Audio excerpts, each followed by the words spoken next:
بسم اللہ الرحمن الرحیم۔ السلام علیکم سامعین گرامی، آپ سن رہے ہیں اپنا پسندیدہ یوٹیوب آڈیو بکس چینل شام کی چائے۔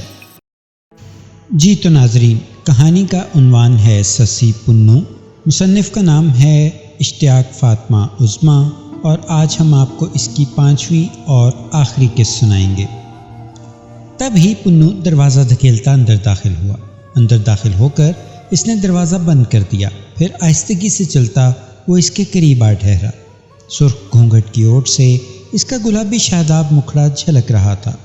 اس کی سندلی پیشانی پہ تلائی ٹیکا، ناک میں نتھ، کانوں میں جھمکے اور گلے میں گلوبند دمک رہے تھے۔ ہاتھوں میں کانچ کی چوڑیوں کے ساتھ سونے کے کڑے اور دیوی کے بھیجے گئے کنگن بھی کھنک رہے تھے۔ آکاش پر 14ویں کا چاند چمک رہا تھا، اور اس مدھم سے اجالے والے خوابناک سی خوابگاہ میں بمبھور کا چاند سسی دمک رہی تھی۔ دلہن بن کر اس کا حسن کچھ اور نکھر گیا تھا۔ اپٹن، مہندی، کاجل اور پھولوں کے گجروں نے اس کے حسن میں 4 نہیں 4000 چاند لگا دیے تھے۔ پنو نے آگے بڑھ کر اس کا گھونگھٹ اٹھا دیا تو سسی نے بے ساختہ اپنے حنا آلود ہاتھوں سے چہرہ ڈھانپ لیا۔ پنو نے اپنے سلگتے ہاتھوں سے اس کی کلائیاں تھام کر اس کے ہاتھ چہرے سے جدا کیے۔ کانچ کی نازک چوڑیوں کی کھنک سے فضا میں جل ترنگ سا بج اٹھا تھا۔ سسی نے دراز پلکوں کی چلمن سے ہیرے کی سی دمکتی آنکھوں کو ڈھانپ لیا۔ سسی میری جان، آنکھیں تو کھولو اور ذرا اپنے اس دیوانے کو دیکھو جس پر تقدیر کس طرح مہربان ہوئی کہ اس نے وہ چاند پا لیا جو اس کی سوچوں کے آکاش پر ذوفشانی کیا کرتا تھا۔ آج وہ چاند، وہ سسی اس کے اختیار میں ہے۔ سچ، آج میں بے حد خوش ہوں۔ میں بھی، سسی کی شرمیلی سی آواز گونجی۔ میں نے کب سوچا تھا پنو کہ میں اتنی آسانی سے تمہیں پالوں گی، ہمیشہ ہمیشہ کے لیے تمہاری ہو جاؤں گی۔ ہاں سسی، تقدیر نے ہمیں یکجا کر دیا ہے، اب جیون بھر ہم ساتھ رہیں گے۔ زندگی تو کیا، اب موت بھی ہمیں جدا نہیں کر سکے گی۔ ہم ساتھ جئیں گے اور ساتھ ہی اس دنیا سے رخصت ہوں گے۔ رات دبے پاؤں آگے بڑھ رہی تھی۔ منڈیروں اور دیواروں پر جلتے ٹمٹماتے دیے یکے بعد دیگرے بجھتے جا رہے تھے۔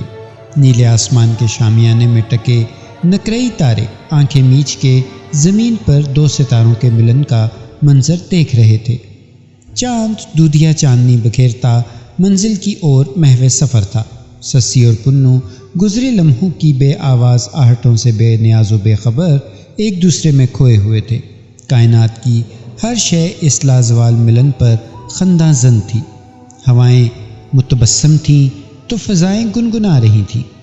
بستی کے سبھی لوگ اس شادی کی کامیابی اور دلہا دلہن کی لمبی عمر اور خوشیوں کے لیے دعا گو تھے۔ اگلی شام کو پنو نے دستور کے مطابق ایک دعوت ولیمہ کا اہتمام کیا تھا جس میں دھوبیوں کی بستی کے سبھی لوگ مدعو تھے۔ کیچ مکران میں ساحل کے قریب شاہ امام کا اونچا شاندار محل اس وقت چاندنی میں سوگوار سا کھڑا تھا۔ پنو کو وطن سے رخصت ہوئے کئی ماہ بیت چکے تھے۔ اس کے بھائی، ماں اور اس کا باپ شاہ امام سبھی بے حد اداس اور فکر مند تھے۔ شاہ امام بیٹے کی جدائی اور فراق میں بیمار پڑ گیا تھا۔ خود کو سنبھالیے، اس کی ماں شوہر کو سمجھاتی۔ آج نہیں تو کل پنو ضرور لوٹ آئے گا، وہ اپنے دوستوں کے ساتھ گیا ہے، سفر میں کچھ وقت تو لگتا ہی ہے۔ تب ہی اطلاع ملی تھی کہ پنو کے دوست واپس لوٹ آئے ہیں۔ مگر پنو کہاں ہے؟ شاہ امام نے حیران اور وحشت زدہ لہجے میں سوال کیا تھا۔ سامنے اسامہ سر جھکائے خاموش کھڑا تھا۔ جواب کیوں نہیں دیتے؟ شاہ امام نے خائف لہجے میں دوبارہ سوال کیا۔ سب خیر تو ہے نا؟ میرا پنو، میرا شہزادہ خیریت سے تو ہے نا؟ جی بادشاہ سلامت، اسامہ نے جھکتے ہوئے مؤدبانہ جواب دیا۔ وہ بالکل ٹھیک اور خوش باش ہے، مگر اس نے یہاں آنے سے انکار کر دیا ہے۔ مگر کیوں؟ شاہ امام نے حیران و پریشان لہجے میں سوال کیا۔ اس کی بیوی اور بیٹے بھی حیرت زدہ سے سامنے کھڑے اسامہ کے جواب کے منتظر تھے۔ کیونکہ اسامہ کی آواز حلق میں اٹکنے لگی۔ کیونکہ اس نے وہاں ایک لڑکی سے شادی کرنے کا فیصلہ کر لیا تھا۔ شادی؟ شاہ امام کی کشادہ پیشانی پر سلوٹیں پڑ گئیں۔ بھلا کس لڑکی سے؟ کون ہے وہ لڑکی؟ کس خاندان سے ہے؟ وہ دھوبیوں کے مکھیا کی بیٹی ہے، اسامہ نے بتایا۔ اسامہ کے جواب نے شاہ امام کے ساتھ اس کے تینوں جوان سال بیٹوں کے منہ کا ذائقہ خراب کر دیا تھا۔ ایک دھوبن سے ہمارے شہزادے پنو کی شادی؟ یہ ناممکن ہے، ہم ایسا ہرگز بھی نہیں ہونے دیں گے۔ مگر شاید اب تک تو یہ ہو بھی چکا ہوگا، اسامہ نے دبے لہجے اور دھیمی آواز میں جواب دیا۔ کیا مطلب ہے؟ پنو کے باپ نے سوال کیا۔ تمہارے کہنے کا مطلب ہے کہ اس نے اب تک شادی کر لی ہوگی؟ اسامہ کے اس بات میں جواب دیتے ہی بوڑھا شاہ کیچ مکران لڑکھڑا سا گیا۔ اگر اس کے بڑے بیٹے رمیز نے آگے بڑھ کر اسے سہارا نہ دیا ہوتا تو شاید وہ گر گیا ہوتا۔ بابا آپ ٹھیک تو ہیں؟ اس کے منجلے بیٹے چزے نے آگے بڑھ کر گھبرائے ہوئے لہجے میں سوال کیا۔ چھوٹا بیٹا ہوتی بھی گھبرا گیا تھا۔ وہ سب جانتے تھے کہ ان کا باپ اپنے سب سے چھوٹے بیٹے پنو سے کس قدر پیار کرتا ہے، اور اس خیال نے کہ پنو بھمبور کی کسی لڑکی سے شادی کر کے مستقل وہیں رہ نہ جائے اسے پریشان کر دیا تھا۔ وہ پنو کے بغیر زندہ رہنے کا تصور بھی نہیں کر سکتا تھا۔ بابا آپ کو پریشان ہونے کی ضرورت نہیں ہے، ہم آج ہی ایک قاصد روانہ کریں گے جو پنو کو نہ صرف آپ کا پیغام دے گا بلکہ اسے اپنے ساتھ ہی لے کر آئے گا۔ قاصد روانہ کر دیا گیا۔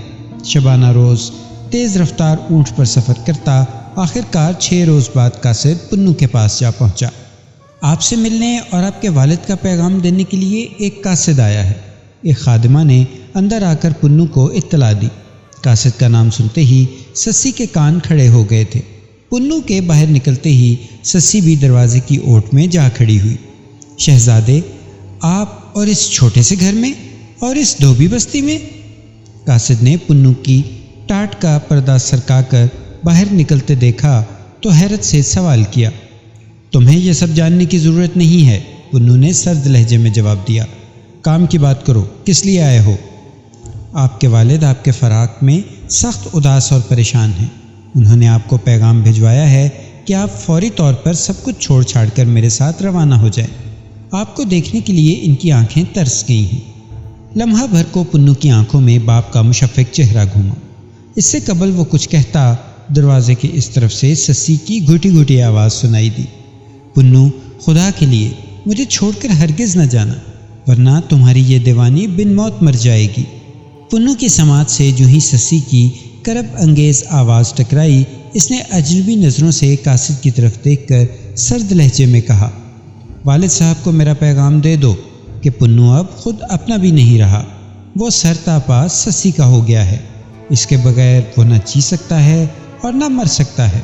والد کے پاس پنو کے علاوہ بھی بیٹے ہیں، انہیں بس اب ان کے ساتھ ہی خوش رہنا چاہیے۔ انہیں کہنا پنو کو بھول جائیں، اب پنو کبھی واپس نہیں آئے گا۔ پنو کے جواب نے جہاں سسی کے دل کو سکون دیا، وہیں اس کے باپ شاہ امام کو مزید بے چین کر دیا تھا۔ وہ بیمار ہو کر پلنگ پر گر گیا۔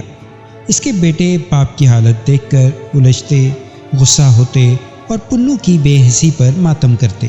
آخر ان تینوں نے فیصلہ کیا کہ باپ کی خوشی اور زندگی کی خاطر انہیں کچھ کرنا ہوگا۔ چنانچہ ایک شام وہ تینوں تیز رفتار سفید اونٹوں پر بیٹھ کر بھمبور کی جانب روانہ ہو گئے۔ انہوں نے اسامہ سے اچھی طرح نہ صرف بھمبور کا بلکہ سسی کے گھر کا پتہ بھی سمجھ لیا تھا۔ نیلے آسمان کی جھیل میں چاند کا سنہری کمل ہچکولے لے رہا تھا اور دریا کی پرسکون اور نرم موجیں اجلا گھاٹ کے چکنے پتھروں سے جڑے کنارے سے ٹکرا رہی تھیں۔ ہوا کے نرم جھونکوں میں دریا کی نمی اور ٹھنڈک سمائی ہوئی تھی۔ ایسے میں پنو اور سسی ہاتھ میں ہاتھ ڈالے ساحل پر ٹہل رہے تھے۔ شب و روز ان کے اسی طرح گزرتے تھے۔ وہ ہر پل ایک دوسرے کے قریب بیٹھے، ایک دوسرے کا چہرہ تگا کرتے اور وصل کے جام سے قربت کی مے گھونٹ گھونٹ پیتے اور فرقت کی پیاس بجھاتے۔ شام ہوتے ہی اکثر وہ دونوں دریا کے کنارے کی جانب نکل جاتے اور ایک دوسرے کا ہاتھ تھامے گیلی ریت پر خرامہ خرامہ چلتے دور تک چلے جاتے۔ وہ ایک دوسرے کو پا کر دنیا کو بھول بیٹھے تھے، لیکن کبھی کبھی تو سسی کو یہ محسوس ہوتا کہ وہ خود کو بھی بھول چکی ہے، وہ خود کو بھی کہیں کھو چکی تھی۔ وہ اپنا آپ فراموش کر بیٹھی تھی۔ اب اسے اپنے تن من سے پنو ہونے کا احساس جاگتا محسوس ہوتا تھا۔ اسے یوں لگتا تھا کہ وہ اور پنو دو وجود نہیں بلکہ ایک ہی وجود ہوں اور وہ خود کوئی اور نہیں، صرف پنو ہو۔ تم جانتے ہو پنو، تمہاری یہ سسی تم سے کتنا پیار کرتی ہے۔ تم اس قدر مجھ میں بس گئے ہو کہ دوئی کا احساس تک مٹ گیا ہے۔ ہاں جانتا ہوں، انہوں نے پیار سے اس کا ہاتھ اپنے ہاتھ میں لیتے ہوئے کہا، کیونکہ میں بھی تم کو اتنا ہی چاہتا ہوں، تمہارے بغیر میں سانس بھی نہیں لے سکتا۔ پنو، آکاش پر چمکتے اس ماہ روشن کی قسم کھاؤ اور مجھ سے وعدہ کرو کہ تم کبھی مجھ سے جدا نہیں ہوگے۔ میں بھمبھور کے اس چاند یعنی اپنی سسی کی قسم کھا کر وعدہ کرتا ہوں کہ تم سے کبھی دور نہیں ہوں گا، تمہارے ساتھ ہی جیوں اور تمہارے ساتھ ہی مروں گا۔ اوہ میرا پنو، سسی نے بے ساختہ اپنا سر اپنے محبوب کے کشادہ سینے پر رکھ دیا تھا۔ کچھ دیر دریا کی سیر کے بعد وہ دونوں گھر لوٹ آئے۔ ان کے گھر پہنچنے کے کچھ ہی دیر بعد پنو کے تینوں بھائی رمیز، چزے اور ہوتی اپنے اونٹوں پر سوار سسی کے گھر آ پہنچے تھے۔ پنو اپنے بڑے بھائیوں کو دیکھ کر حیران بھی ہوا اور خوش بھی۔ ارے آپ تینوں ادھر بھمبھور میں کیسے؟ اس نے حیرت بھری مسرت سے سوال کیا۔ تم کو دیکھنے، تم سے ملنے آئے ہیں، بڑے بھائی رمیز نے اسے محبت پاش نظروں سے دیکھتے ہوئے کہا۔ تم یہاں کے جلووں میں اس طرح ڈوبے کہ اپنے گھر، بھائیوں، ماں، حتیٰ کہ باپ کو بھی بھول گئے؟ نہیں، ایسا تو نہیں ہے، پنو نے قدرے شرمسار لہجے میں کہا۔ خیر، اب آپ لوگ آئے ہیں تو کچھ دن یہاں میرے پاس ٹھہریں اور اپنی بھابھی سسی سے ملیں۔ آپ کو حیرت ہوئی ہوگی، مگر ایسا ہی ہے، میں نے یہاں ایک سسی نامی لڑکی سے شادی کر لی ہے۔ پنو تینوں بھائیوں کو گھر کے اندر لے گیا اور سسی سے ملوایا۔ تینوں سسی کا بے پناہ حسن دیکھ کر ششدر رہ گئے۔ اب ان کی سمجھ میں آیا کہ پنو کیوں دنیا تج کر سسی کے پہلو میں پڑا ہے۔ انہیں اندازہ ہو گیا تھا کہ پنو سسی کو چھوڑ کر کسی بھی قیمت پر گھر واپس نہیں جائے گا، اور وہ سسی کو، ایک دھوبن کو، اپنے شاہی محل کی زینت بنانے کے بارے میں سوچنا بھی نہیں چاہتے تھے۔ پنو کو ہم اپنے ساتھ کیوں کر لے جا سکیں گے؟ منجلے بھائی چزے نے حیرانی اور سراسیمگی سے سوال کیا۔ تم دونوں بے فکر ہو جاؤ، پنو کو ساتھ لے جانے کی ترکیب میں نے سوچ لی ہے۔ اسے ہر حال اور ہر قیمت پر بابا کے پاس لے کے جانا ہے، ورنہ بابا اس کے فراق میں جان دے دیں گے۔ پنو بھائیوں کی آمد پر بے حد خوش تھا، اور اسے خوش دیکھ کر سسی بھی خوش تھی اور جیٹھوں کی خاطر مدارت میں لگی تھی۔ کیوں نہ تمہارے بھائیوں کے اعزاز میں ایک دعوت کا اہتمام کیا جائے؟ دوسرے دن سسی نے پنو سے کہا تو پنو خوش ہو گیا۔ اگلی شام اس نے بھائیوں کی آمد کی خوشی میں ایک شاندار ضیافت کا اہتمام کیا۔ بہترین کھانے کے ساتھ موسیقی کا بھی انتظام تھا۔ بھمبھور کی سب سے سریلی مغینہ کو طلب کیا گیا تھا۔ دسترخوان پر اشتہا انگیز لذیذ کھانے چنے ہوئے تھے۔ مغینہ نغمہ سرا تھی اور مہمانوں کے ساتھ چاندی کی سراہیوں میں مے بھری رکھی تھی۔ مہمان خم پہ خم لڑھا رہے تھے۔ کھانے کے بعد پنو بھی اس مشغلے میں شامل ہو گیا تھا۔ اس کے بھائیوں نے منصوبے کے مطابق پنو کو خوب شراب پلائی، اور جب وہ بے خود و مدہوش ہو گیا تو اسے اٹھا کر اونٹنی پر ڈالا۔ تینوں بھائی بھی اونٹوں پر سوار ہوئے اور تیزی سے کیچ مکران کی طرف روانہ ہو گئے۔ سسی اندر اپنی خوابگاہ میں نیند میں ڈوبی ہوئی تھی۔ اسے پتہ ہی نہ چلا کہ اس کی دنیا لوٹ لی گئی۔ ناکا بے مہر سارباں دشمن، سر بسر اہل کارواں دشمن، آج شاید کہیں امان نہ ملے، سفر عشق ہے امان دشمن۔ صبح سسی کی آنکھ کھلی تو وہ گھبرائی ہوئی مردانے کی طرف بھاگی، مگر وہاں تو لٹی انجمن کے آثار بکھرے ہوئے تھے۔ نہ پنو تھا نہ اس کے بھائی۔ اس کے پوچھنے پر نوکروں نے بتایا کہ شاید پنو اپنے بھائیوں کے ساتھ اپنے وطن کو چلا گیا ہے۔ یہ سن کر سسی پاگل ہو اٹھی۔ اس نے بال نوچنا اور دھوائیاں دینی شروع کر دیں۔ بچائی کو پتہ چلا تو وہ بھی دوڑی چلی آئی۔ سسی کی حالت دیکھ کر وہ بھی دنگ رہ گئی۔ سسی کے باپ اور سکینہ کا بھی حال برا تھا۔ وہ پنو کے جانے اور بیٹی کی تباہی پر بے حد افسردہ تھے۔ سمجھ نہیں آ رہا تھا کہ وہ کیا کریں۔ ان سے اپنی لاڈلی کی تڑپ دیکھی نہ جاتی تھی۔ سسی، مجھے یقین ہے پنو خود سے نہیں گیا، اس کے بھائی اسے دھوکے سے لے گئے ہیں۔ بچائی سسی کے پریشان الجھے بالوں کو سمیٹتے ہوئے کہہ رہی تھی۔ ذرا دھیرج رکھو، پنو چند ہی دنوں میں واپس لوٹ آئے گا۔ مگر بچائی، میں یہ چند دن کیوں کر گزاروں گی؟ سسی نے روتے ہوئے بے بسی سے پوچھا۔ پنو کے بغیر میں ایک پل نہیں گزار سکتی، نہ کہ چند دن۔ وہ آنچل میں چہرہ چھپا کر زارو قطار رونے لگی۔ شام ہونے تک اس کی وحشت میں مزید اضافہ ہو گیا تھا۔ اب وہ دیواروں سے ٹکریں مار کر اور چیخ چیخ کر رو رہی تھی۔ خدا خدا کر کے شام ڈھلی اور ہر سو رات کی سیاہی بکھر گئی۔ سسی خاموشی سے اپنی جگہ سے اٹھی اور دبے پاؤں گھر سے باہر نکلی اور کیچ مکران کی طرف پیدل چل دی۔ وہ اشکبار آنکھوں اور تڑپتے دل کے ساتھ انجانے راستوں پر انجانی منزل کی جانب رواں دواں تھی، اور اس کے خشک ہونٹوں پر درد بھرے الفاظ رواں تھے۔ میرے محبوب، مہار تھام کر اونٹنی کو روک لو اور اپنی اس دیوانی کو چھوڑ کر مت جاؤ، اس کی چوکھٹ پر لوٹ آؤ۔ میرے محبوب، میں نے تمہاری جدائی میں ہر پل ہر لمحہ ایک قیامت میں گزارا ہے۔ تمہارے حصے کے دکھ بھی مجھے مل جائیں۔ خدا کرے تمہارے اونٹوں کو دھوپ نہ لگے، اے کاش تمہیں راستے میں پیاس نہ لگے۔ وہ آنسو بہاتی لڑکھڑاتے قدموں اور غم سے چور دل کے ساتھ تمام رات صحرا میں سفر کرتی رہی۔ نہ سمت کا پتہ تھا نہ راستے کی خبر، منزل سے وہ بالکل ناواقف تھی۔ بس دل میں اپنے محبوب سے ملنے اور اسے دیکھنے کی تڑپ اور لگن تھی جس نے اسے چلنے پر مجبور کر رکھا تھا۔ وہ آسمان پر ٹمٹماتے تاروں سے پنو کا پتہ پوچھتی، ہواؤں میں پنو کی مہک تلاش کرتی اور صحرا کے ریتلے راستوں پر پنو کے قدموں کے نشان کھوجتی آگے ہی آگے بڑھی جا رہی تھی۔ رات گزری، دن چڑھا، نیلے آسمان کے سینے پر دہکتے انگارے کی طرح سورج چمکنے لگا۔ ہواؤں میں تپش جاگ اٹھی تھی اور تیز دھوپ نے ریت کو جھلسانا شروع کر دیا تھا۔ سسی کی چپلیں جانے کہاں ریت میں گم ہو چکی تھیں۔ وہ سلگتی ریت پر ننگے پاؤں آگے بڑھ رہی تھی۔ اس کے بال خاک آلود اور لب پپڑی زدہ خشک تھے۔ بھوک اور پیاس کے احساس سے آری وہ صرف محبوب سے ملنے کے شوق میں آگے ہی آگے بڑھتی جا رہی تھی۔ گرم ریت پر چلنے کے باعث اس کے نرم و نازک پیروں میں چھالے پڑ گئے تھے۔ حلق خشک ہو چکا تھا، چہرے اور بالوں میں ریت اٹی ہوئی تھی۔ وہ پنو کو آوازیں دیتی بے سمت راستوں میں بے نشان منزل کی جانب رواں دواں تھی۔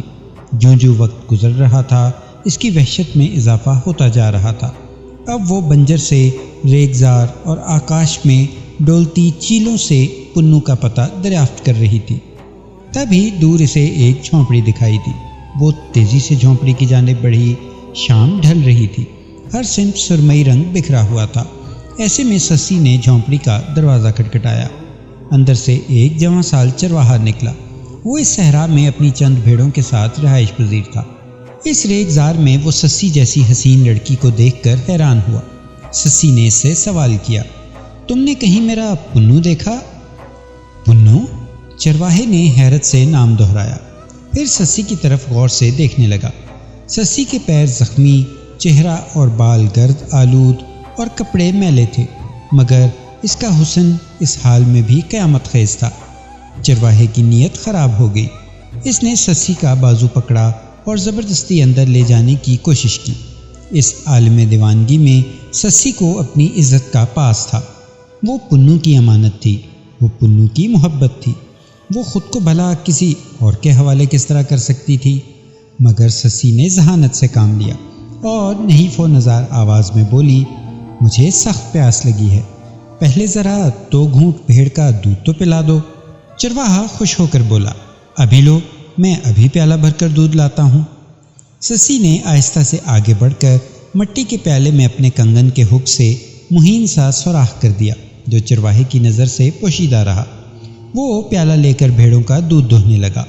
وہ آنکھوں میں طلب لیے سسی کو دیکھتا جاتا تھا اور دودھ دوہتا جاتا تھا، مگر پیالے کے سوراخ سے سارا دودھ نیچے گر کے ریت میں جذب ہو رہا تھا، مگر اسے پتہ نہ تھا۔ اس دوران سسی گڑ گڑا کر دھرتی ماں سے گزارش کرتی رہی، اے دھرتی ماں، میں پنو کی امانت ہوں، مجھے خیانت سے بچا لے، مجھے اپنے دامن میں چھپا لے۔ اس کی دعا قبول ہوئی۔ یکایک دھرتی کا سینہ شک ہوا، سسی اس میں سما گئی۔ زمین اپنی اس پوتر اور پاکیزہ بیٹی کو اپنی آغوش میں سمیٹ کر پھر برابر ہو گئی۔ فقط ایک گوشے میں سسی کے دوپٹے کا کونا باہر جھانکتا رہ گیا۔ ادھر پنو کا جب نشہ ٹوٹا اور وہ ہوش میں آیا تو خود کو بھائیوں کے نرگے میں اونٹ پر سوار پایا۔ اس نے حیرانی اور پریشانی سے سوال کیا، بھائیو، یہ سب کیا ہے؟ تم مجھے کہاں لیے جا رہے ہو؟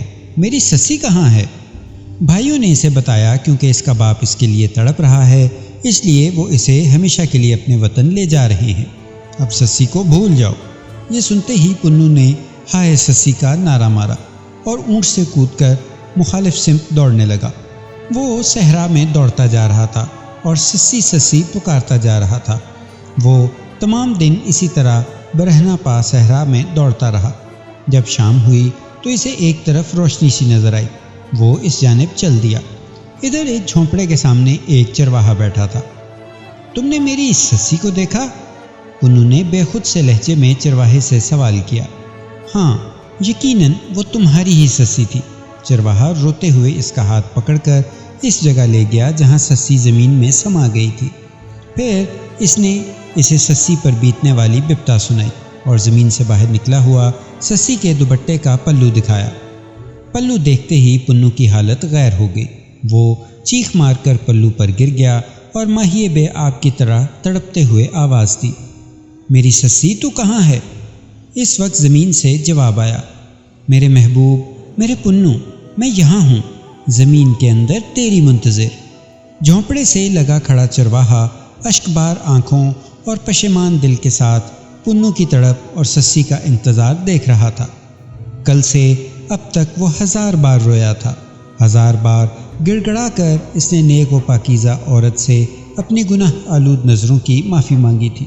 اس پل بھی وہ دل ہی دل میں گڑ گڑا کر اللہ تعالیٰ سے دعا گو تھا، اے میرے رب، مجھ گناہ گار اور پاپی کی دعا قبول کر لے۔ یہ دونوں محبت کرنے والے بچھڑ گئے ہیں، انہیں ایک بار پھر ملا دے۔ شاید اس کی دعا قبول ہوئی، یا سسی کا انتظار رنگ لایا، یا شاید پنو کی دیوانگی کام آئی۔ زمین کا سینہ دوبارہ شک ہوا اور پنو بھی اس میں سما گیا، اور اپنی سسی سے بچھڑا ہوا پنو ایک بار پھر اپنی محبوبہ، اپنی زندگی سے جا ملا۔ ان کے باہم ملتے ہی زمین دوبارہ پہلے کی طرح برابر ہو گئی۔ اب ان دونوں کو کوئی جدا نہ کر سکتا تھا۔ وہ جیتے جی ساتھ نہ رہ سکے، مگر مر کر وہ ایک ہی قبر میں دفن ہو کر ہمیشہ کے لیے ایک دوسرے کے وجود کا حصہ بن گئے۔ وہ دونوں فنا ہو گئے، مٹ گئے، پر ان کی محبت انمٹ اور لافانی ہو گئی۔ ان کی سچی محبت کی لازوال کہانی آج بھی زندہ ہے اور شاید رہتی دنیا تک زندہ رہے گی۔ تو یہ تھی سامعین آج کی نشست، امید ہے آپ کو پسند آئی ہوگی۔ انشاءاللہ ملتے ہیں اگلی نشست میں۔ چینل کو سبسکرائب کریں، شیئر کریں اور کامنٹس میں اپنی رائے کا اظہار ضرور کریں۔ اللہ نگہبان۔